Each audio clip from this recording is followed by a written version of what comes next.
ಮಾಡ್ತಾ ಇದಾರೆ ಅಂತ ಅಸದುದ್ದೀನ್ ಓವೈಸಿ ಹೇಳ್ತಾ ಇದಾರೆ ಸರ್. ಆ ಓವೈಸಿಕ್ಕಿಂತ ಖತರ್ನಾಕಿ ಹಿಂದೂಗಳು ಅದಾರಲ್ಲ, ಓವೈಸಿ ಬಿಡ್ರಿ ನಾವು ಸುಳ್ಳು ಅವ ಏಜೆಂಟ್ ಅದಾರ ಅವ್ರು ಸಾಬ್ರದ್ದು, ಅವ ಅದ್ರಾಗೆ ಹುಟ್ಟೆ ನಾವು ಅದೇ ಹೇಳ್ತಾನೆ. ಆದ್ರೆ ಓವೈಸಿಗೆ ಹುಟ್ಟದಂಥವ್ರು ಹಿಂದೂಗಳು ಅದಾರಲ್ಲ, ನಾನು ಅಯೋಗ್ಯ ನನ್ನ ಮಕ್ಕಳಿಗೆ ಹೇಳ್ಬೇಕಾಗಿ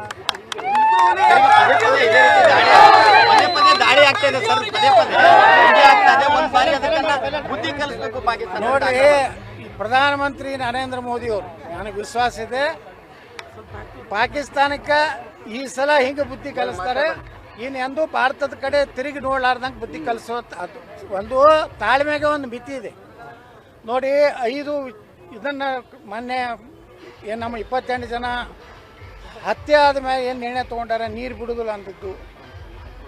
ಸಿಂಧು ಏನು ನಮ್ಮದು ನದಿ ಇದೆ, ಆ ನದಿಯನ್ನು ಭಾರತದಲ್ಲಿ ವಾಪಸ್ ತರುವಂಥದ್ದು ಸಾಮಾನ್ಯ ನಿರ್ಣಯಗಳೆಲ್ಲ 5 ನಿರ್ಣಯಗಳು. ಯಾವ ಪ್ರಧಾನಮಂತ್ರಿನೂ ತೊಗೋತಿದ್ದಿಲ್ಲ. ಇವತ್ತು ಈ ಪ್ರಧಾನಮಂತ್ರಿ ತೊಗೊಂಡಾರಂದ್ರೆ ನಾವು ಈ ದೇಶದ ಹಿಂದೂಗಳು ಒಂದಾಗಿರಬೇಕು. ಇಲ್ಲಿ ಒಳಗಿರುವಂಥ ತಾಯ್ಗಂಡ್ರು ಏನದಾರಲ್ಲ, ಅವರು ಯಾವಾಗ ಬೇಕಾದಾಗೂ ಅವ್ರಿಗೆ ಮುಸಲ್ಮಾನರಿಗಿಂತ ಅವರು 1000 ಪಟ್ಟು ತಾಯ್ಗಂಡ್ರು ನಮ್ಮ ಹಿಂದೂಗಳ ಒಳಗೆ ಅದಾರ ಕೆಲವು ಮಂದಿ. ಆ ತಾಯ್ಗಂಡ್ರು ಮೊದಲು ರಕ್ಷಣೆ ಮಾಡಬೇಕಾಗಿತ್ತು. ಅಲ್ರಿ,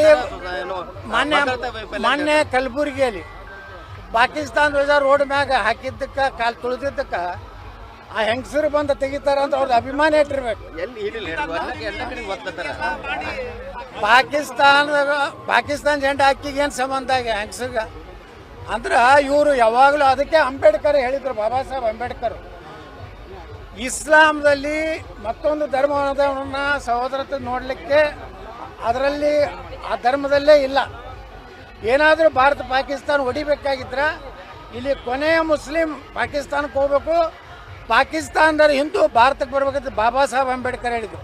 ಇವತ್ತು ಮಲ್ಲಿಕಾರ್ಜುನ್ ಖರ್ಗೆ, ಪ್ರಿಯಾಂಕಾ ಖರ್ಗೆ ಕೇಳ್ತೀನಿ, ನೀವು ಬಾಬಾ ಸಾಹೇಬ್ ಅಂಬೇಡ್ಕರ್ನ ಫಾಲೋವರು, ನೀವು ಬಾಬಾ ಸಾಹೇಬ್ ಅಂಬೇಡ್ಕರ್ ಫಾಲೋವರು ಏನು ಓವೈಸಿ ಫಾಲೋವರು? ಇವತ್ತು ಜನರ ಮುಂದೆ ಹೇಳ್ಬೇಕು. ಈಗ ಸಿದ್ದರಾಮಯ್ಯ ಅವರ ವಿಡಿಯೋ ಪಾಕಿಸ್ತಾನ ಮೀಡಿಯಾಗಳಲ್ಲೂ ವೈರಲ್ ಆಗ್ತಾ ಇದೆ.